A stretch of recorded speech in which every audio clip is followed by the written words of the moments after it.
तो हमें उसे नहीं बताना चाहिए। जी ऐसे ही है। मेरा ये ख्याल है कि आपको ये बात तब तक राज रखनी चाहिए जब तक वो पूरी तरह ठीक ना हो जाए।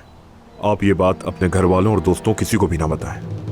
मैं इसे राज कैसे रख सकता हूँ डॉक्टर साहब? आप कह रहे हैं कि मैं इस राज को उसके सामने छुपा के रखूं? ये बस हम उनकी भलाई के लिए कर रहे हैं, बस इतनी सी बात है। समझ गया। आपके सामने हमने बहुत मेहनत की है और इस नतीजे पर पहुंचे हैं। मानता हूं दवा इलाज अहम है, लेकिन आज जो आपकी बीवी होश में आई है वो सिर्फ और सिर्फ आपकी वजह से।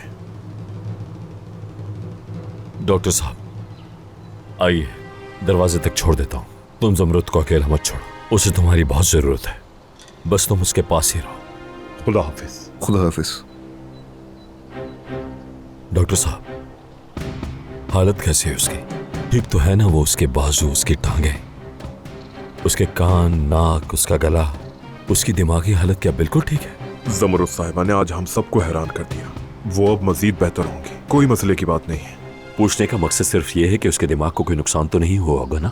मुझे उम्मीद है ऐसा नहीं होगा पास साहब। मैंने उन्हें सिर्फ एक ही दवा तजवीज़ की है जिससे उन्हें सुकून की नींद आ सकती है। हाँ, थोड़ी बहुत सुस्ती होगी लेकिन घबराने की बात नहीं, और वक्त के साथ साथ वो मजीद बेहतर होती जाएंगी। अरे हाँ, ये तो आपने बिल्कुल ठीक कहा। मैं भी यही कहता हूँ कि डिप्रेशन से बेहतर नींद है। मैंने ठीक कहा ना मेरे प्यारे डॉक्टर? हर चीज का इलाज होता है आपके पास, और इसका भी निकला है। मैं समझा नहीं। कुछ नहीं, आप जाए।